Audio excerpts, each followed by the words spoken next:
जय राम जय जय राम श्री राम जय राम जय जय राम। बोलिए सियावर रामचंद्र महाराज की जय।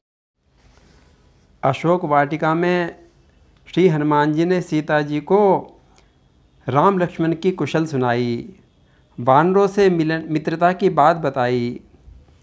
तभी सीता जी को जटायु की याद आ गई। हनुमान से पूछने लगी कि हनुमान, जरा मुझे जटायु के बारे में बताओ तो, मैं ठीक तो है ना? दुष्ट रावण के प्रहार करने पर मैं घायल होकर गिर पड़े थे, तब से उनकी कोई सुधि मुझे नहीं मिली। मैं ठीक तो है ना? बताओ हनुमान। कहो कपि है के ही भांति जटाई, कहो कपि है के ही भांति जटाई। घायल पड़े दुष्ट के करते, तब से सुधि नहीं पाई। कहो कपि है के ही भांति जटाई। हनुमान, रावण द्वारा हरने पर मैं विलाप कर रही थी, तो जटायु ने मेरी आवाज़ सुन ली। पुत्री पुत्री कहते हुए तुरंत दौड़कर आ गए। हे हनुमान, जटायु ने रावण के दांत तोड़ डाले और मुझे बचा लिया था।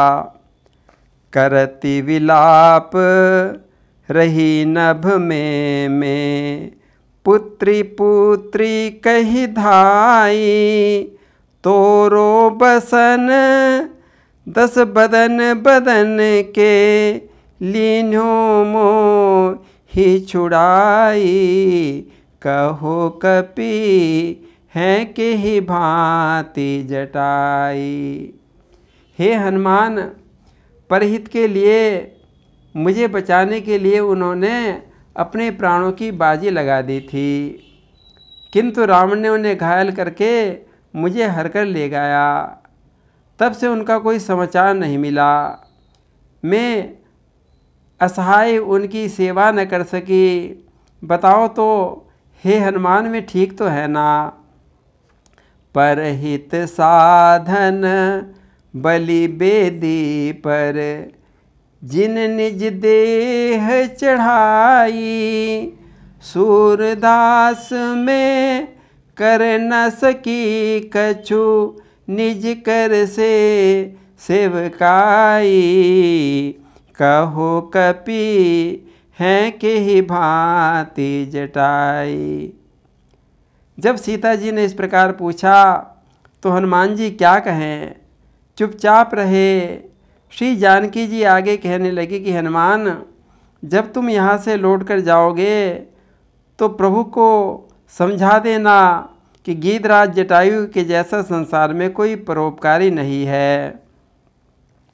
प्रभु सो कहियो कपि समझाई, ऐसो नहीं मिलो तुलना में। जैसो कियो जटाई, प्रभु सो कहियो कपि समझाई। हे हनुमान, लंका विजय के पश्चात जब हम अयोध्या लौटेंगे तो जटायु को अपने साथ ले जाएंगे। वहाँ इनको सिंहासन पर विराजमान करेंगे। हम सब पिता के समान इनकी सेवा किया करेंगे। शूर साम मम विनय मानते ही, कौशलपुर ले जाई। सिंहासन बैठारी प्रेम सो, करी हैं प्रभु सेवकाई। प्रभु सो कहियो हे कपि समझाई, प्रभु सो कहियो कपि समझाई। श्री सीता जी के मुख से गीधराज जटायु की कथा सुनकर हनुमान जी के नेत्रों में अश्रुधारा बह चली। मेरी माता तो मेरे प्रभु राम से भी ज़्यादा करुणामयी हैं। हनुमान जी का शरीर पुलकित हो गया। संभल कर जानकी जी को सांत्वना देने लगे। हनुमान जी की वाक चातुरी तो अत्यंत अद्भुत है ना। बोले, माता गीधराज जटायु तो बड़े बड़भागी हैं। प्रभु राम जी को दर्शन करते हुए हरि रूप धारण करके वे अनुरागी भक्तराज तो भगवत धाम पधार गए। माता गीध परम बड़ भागी, करी प्रभु दरस रूप धरि हरि को, धाम गयो अनुरागी। माता गीध परम बड़ भागी।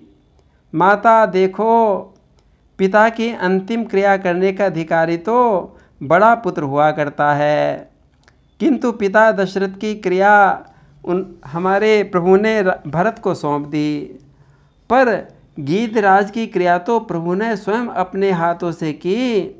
प्रभु ने रोते रोते उनका दाह संस्कार किया, उनके लिए मंत्रों का जाप किया, गोदावरी में स्नान करके उनको जलांजलि दी।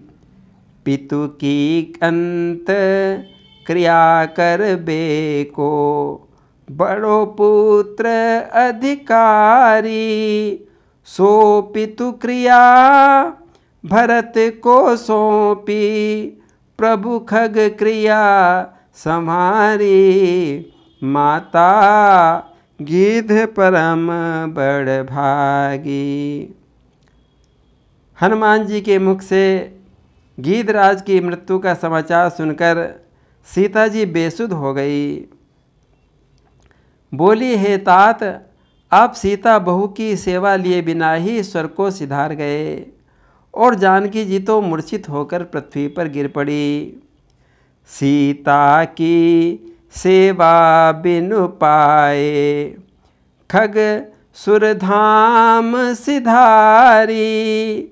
सूर गिरा भूसुता धरनी पर, मनहु शक्र सर मारी।